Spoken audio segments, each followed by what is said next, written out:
Hey guys, it's John2 here, and I've seen a few of you wondering about AR2 in the comments of some of my videos, and with all that's been revealed since my last video on it, I thought I'd revisit the development of this game, so I hope this answers some of your questions.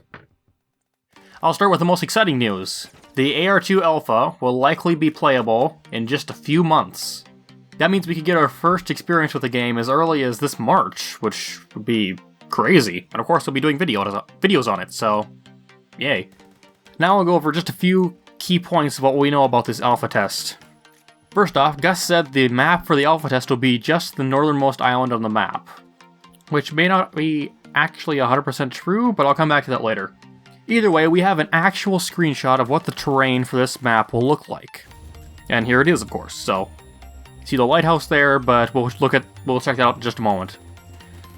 But with this island being the map, it means that the main points of interest on the alpha map will be as follows. The Observatory, just north of the island center. The University, just east of the island center. Town 6, as it's currently called, because they don't have names yet, on the eastern coast. Town 4 on the southwestern coast, just north of a bridge to the main island. The bridge probably won't be present in the alpha because the main island won't be there. And Town 5 on the northern coast. Of course, there's also the lighthouse, which you already saw, on a peninsula on the northern edge of the island. We actually have a picture of the lighthouse and a draft of the surrounding area that is more than just the terrain. As you can see, the lighthouse is at a very elevated position and will likely be a powerful position to hold, but that remains to be seen. Anyways, continuing on to other things we know about the alpha. It will be a paid access game costing 1,000 Robux to play, which is basically $10 for any BC member and about 12 for any non-BC member, if my math is correct. Now, before you freak out about the price, keep in mind the price will drop as testing progresses and the game reaches a more stable state with more features, so don't worry too much about that. Purchasing the alpha will also get you full access to any further testing phases, which means you also have access to the beta whenever that is released. Also, aside from the initial purchase of the alpha, there will be no other purchases present in the game, so don't worry about buying skins, clothing, nothing like that. There won't be any other purchasables in the game. It'll just be the initial purchase of access. So what kind of features should we expect to be initially present on the alpha release? Well, there should be a basic inventory system.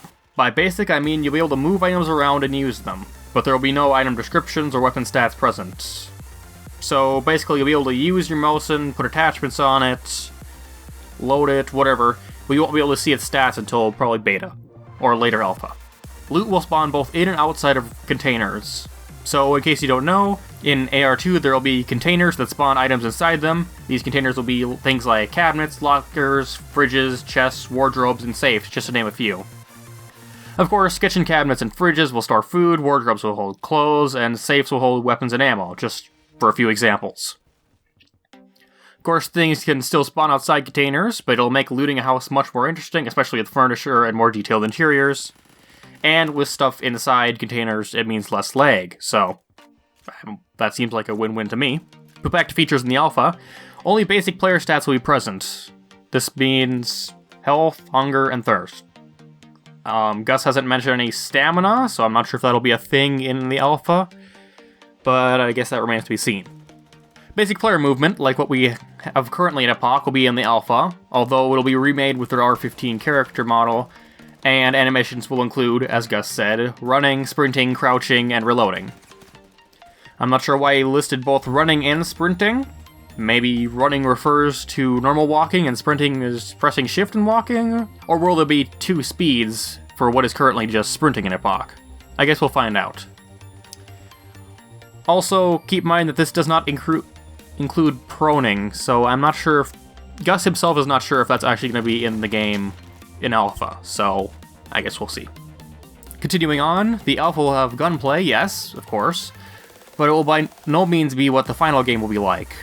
The basic mechanics will be in place, such as third-person recoil, ADS, bullet drop and velocity, and attachments, but they will continue to be tweaked and adjusted as testing continues, so yeah. Gus also said it should feel quicker and snappier than Phantom Forces, so I don't know. Don't worry about spending a few seconds scoping in with your BFG or something. Very basic melee weapons and melee mechanics will be present. They will likely be very similar to what we have in Epoch.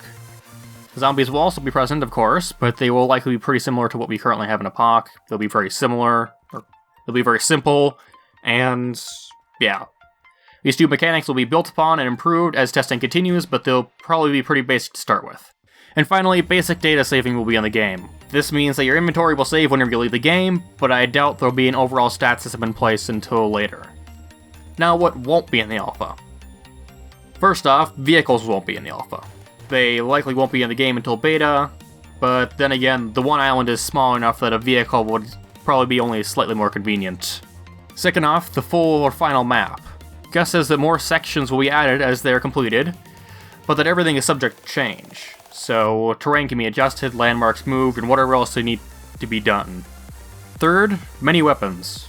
Well, Gus and his team will try to get as many weapons as possible into the alpha. It certainly won't be everything that'll be in the final game, so expect more to be added as testing continues. Fourth, military locations. If you look at this map, you'll realize that everything is civilian on this island. There is no military base or location of any kind. The prison might count, but it likely won't be part of the alpha map initially. So, to make up for this, military loot will spawn in civilian locations, just not as commonly as civilian loot, of course. Fifth, base building. This mechanic likely won't be in the game until beta, and we still know nothing about how it'll work, so that's kinda it on this topic. And sixth, and finally, the full player count. Because the map is going to be much smaller, of course, the full player count, whatever that's going to be, 24, 32, whatever it is going to be. In the alpha, at the initial start, due to the map size, it'll be somewhere around 8 to 12 players per server. So it won't be very big servers, won't be a very big map, but it's first taste of what we're going to get. Now, literally while I was writing this script, Gus made a post on the subreddit about how the game will actually perform, and I have to say it's great news not just for potato gamers, but for everyone. The post itself is more than needs to be covered here, but the main point is this. Your computer will only render what is absolutely necessary, and everything will be tied to your Roblox graphics settings. So basically, turn on your graphics settings slightly if you're having trouble, and your performance should increase dramatically. In addition to that, the game will likely perform better than even Phantom Forces, from what I understand. So if you can run Phantom Forces acceptably, you should have no problem running AR2. Gus also said that since houses will be more detailed, there will be more space around them and between them, and thus less of them per town. To balance this out, houses will have better loot in general, so houses will both be more interesting and better places to loot, so it's, again, a win-win. Speaking of houses, Gus recently posted pictures on Twitter of a bunch of new structures for AR2. The first is a barn with big front doors, side doors, and likely a loft inside, judging by the top door. The second is likely some sort of jail or government building, though I'm not exactly sure what it is. If you guys have any ideas, leave a comment. Maybe you guys have better guesses than I do. Third is a warehouse building of some sort with large garage doors and apparently a second floor inside.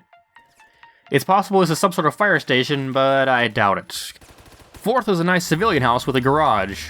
In the right front window, you can see what looks like two beds, a blue one and a pink one, and on the left, you can see a larger red one. Clearly a nice family home before the zombies came and ate everyone.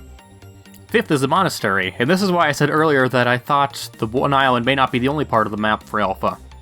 It's possible that the island to the west of the Alpha Island with the monastery and Forbidden Temple on it, as well as the surrounding islands, may either be in the game when the Alpha launches or be added shortly afterwards.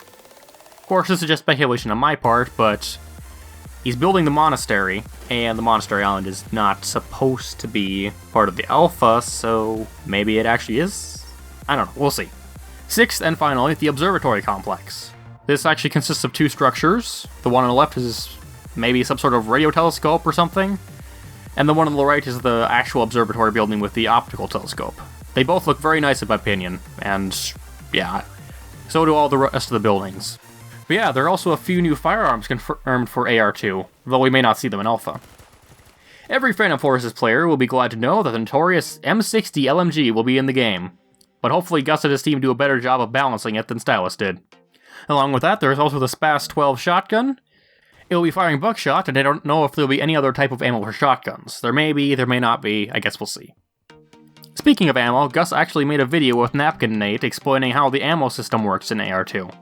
It's quite a lot different than the current epoch, so it's probably good to talk about it. I'll sum it up here, but if you want to get all the details, I'll leave a link in the description to the video by Napkin Nate. If I remember, of course. If I forget, leave a comment and I'll fix it, but yeah. Basically, the caliber of your gun will be very important. If you have a gun, then find a magazine on the ground that uses the same caliber ammunition as your gun. You'll be able to take the ammunition out of that magazine and either put it into a magazine for your gun, or store it in your inventory as an ammo crate. You'll be able to find these ammo crates laying around the map as loot, so that'll be another thing to look out for. The game will highlight in some way ammo boxes and magazines on the ground that contain ammo that works with the guns you're carrying. So this means that empty magazines will still be super useful because you can still find ammo and then refill them.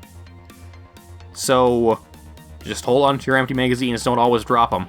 But yeah, this kind of seems like a little bit more realistic mechanic, so I can see why people would worry about this, but don't worry. When you find a gun, unless someone has already looted it or someone dropped it or something like that, you'll always find at least one magazine with it, with at least some ammo in the magazine. Magazines may not always be full, because otherwise you could probably find a PP-19 magazine and like fill your Makarov with so much ammo because they use the same type of ammo. But yeah, there are a few finer details, such as how trees will look, the reveals of a few new vehicles, and other things like that. But I won't go over those in this video because, I don't know, it's already kind of a lot of information to start with. So, thanks for watching, I hope you enjoyed. I'll keep an eye out for any new info, and I'll let you guys know if anything important comes up. See you in the next video. Bye.